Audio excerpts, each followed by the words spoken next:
अजिंठा लेणीमध्ये आल्यावर पहिल्या 10 ते 15 गुहा बघून झाल्या की तुम्हाला थोडं थोडं हळूहळू एक बोर व्हायला लागेल. कारण पुढच्या गुहा या सगळ्या आपण काय म्हणू एक सेम किंवा रिपिटेशन टाईप्स आहेत आणि त्यातल्या काही गुहा इनकम्प्लीट पण आहेत.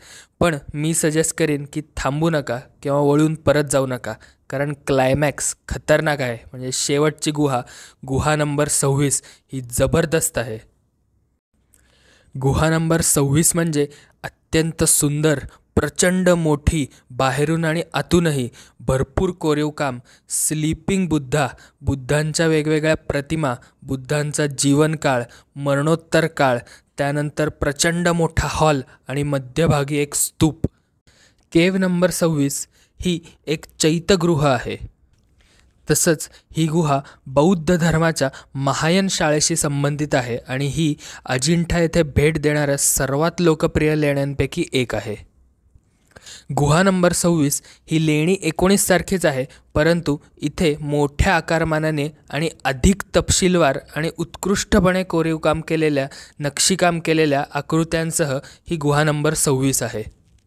याच गुहेमध्ये समोरच्या व्हरंड्याच्या भिंतीवर सापडलेल्या एका शिलालेखात अस्माक राजाचा मंत्री भवविराजचा मित्र भिक्षुक बौद्ध बुद्र यांनी सुद्धा या चैत्यगृहाला भेट दिल्याची नोंद केलेली आहे.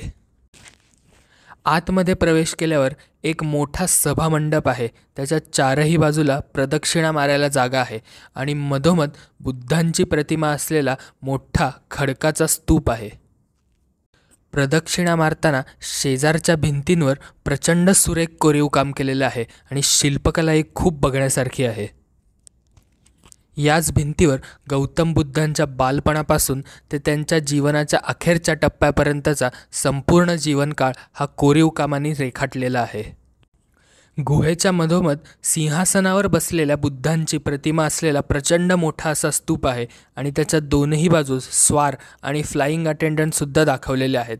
आणि जर तुमची नजर वरती म्हणजे छताकडे गेली तर माणसाच्या छातीमध्ये बरगड्या जशा असतात तशा टाईपचं स्ट्रक्चर तुम्हाला आढळून येईल. गुहेमधून आत आल्या आल्या आता जर तुम्ही तुमच्या डाव्या साईडला बघितलं तर तुम्हाला प्रचंड लांब म्हणजे 35 फूट अशी एक लक्षवेधी मूर्ती किंवा आपण प्रतिमा म्हणू ती दिसेल. ती आहे स्लीपिंग बुद्धांची एक मोठी कोरीव मूर्ती जी त्यांच्या मृत्यूच्या क्षणांचे प्रतिनिधित्व करते. आणि याच प्रतिमेखाली बुद्धांचे अनुयायी त्यांच्या निधनानंतर शोक करतानाही दाखवलेले आहेत. मध्यभागी बोधिवृक्षाखाली भूमिस्पर्श मुद्रेत बसलेले भगवान बुद्धांचे अतिशय सुरेख असे कोरीव काम आहे. तसेच डावीकडे बुद्धांवर हल्ला करणारी राक्षसी सक्तीही दाखवलेली आहे आणि बरोबर त्याच्यासमोर उजवीकडे त्याची हार होतानाही दाखवलेली आहे. म्हणजे थोडक्यात युद्धाचं वर्णन केलेलं आहे. तसेच पुढच्या काही भागात मुली नृत्य आणि संगीताने बुद्धांना मोहित करण्याचा प्रयत्न करीत आहेत आणि तळाशी उजव्या कोपऱ्यात निराश माराची आकृती देखील आहे. हीच कथा म्हणजे मारा नावाचा एक राक्षस आपल्या 10 पट सैन्यांसह बुद्धांवर हल्ला करण्यासाठी आपल्या गिरिमखेल हत्तीवर स्वार होतो आणि तिथं येतो. तेव्हा आरती आणि राग या त्याच्या 3 मुली कामुक हालचालींद्वारे सिद्धार्थ बुद्धाला धर्माच्या मार्गापासून परावृत्त करण्याचा प्रयत्न करतात. हे सर्व घटना या शिल्पात दाखवलेली आहे आणि या शिल्पातील घटना हा बुद्धांच्या ज्ञानप्राप्तीचा एक भाग आहे.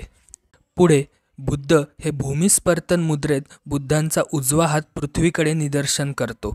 उजव्या हाताच्या 5ही बोटांनी जमिनीला स्पर्श करण्यासाठी वाढवलेली ही मुद्रा बोधिवृक्षाखालील बुद्धांच्या ज्ञानाचे प्रतीक मानले जाते.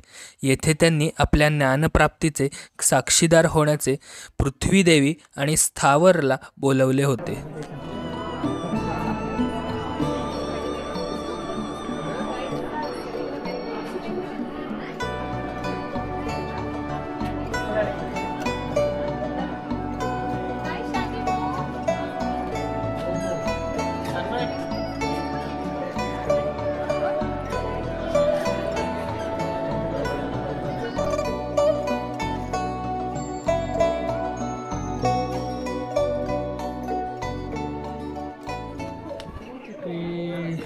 तिथे मागे जर तुम्हाला दिसत असेल तिथपासून चालू केलं होतं 1 ते 27 26 ती शेवटची 26 असा अख्खं यू शेपमध्ये आहे अजंठा लेणी. मोस्टली इथे सगळे पेंटिंग्ज आहेत जुन्या काळातले. जसं वेरूळच्या लेण्यांमध्ये कार्विंग, शिल्प आणि असं सगळं होतं. वेरूळच्या लेण्यांमध्ये जास्त डिटेल्स आहे. म्हणजे धर्म आपण बघितले तर 3 वेगवेगळ्या धर्माचे पण आहेत. इथे फक्त जास्ती बुद्ध धर्माचंच दिसलं सगळं आणि मोस्टली तर सगळे पेंटिंगच आहेत. शिल्प पण आहेत पण जास्ती सगळे भिंतींवर आजूबाजूला किंवा वरती सिलिंग्सवर असं केलेले सगळे पेंटिंग्स आहेत. म्हणजे त्यातले काही पेंटिंग्स गेलेले आहेत आत्ता, खराब झालेत, पण जे आहेत ते खूप सुंदर आहेत. व्यवस्थित सगळे रंग वगैरे सगळे तसेच्या तसे.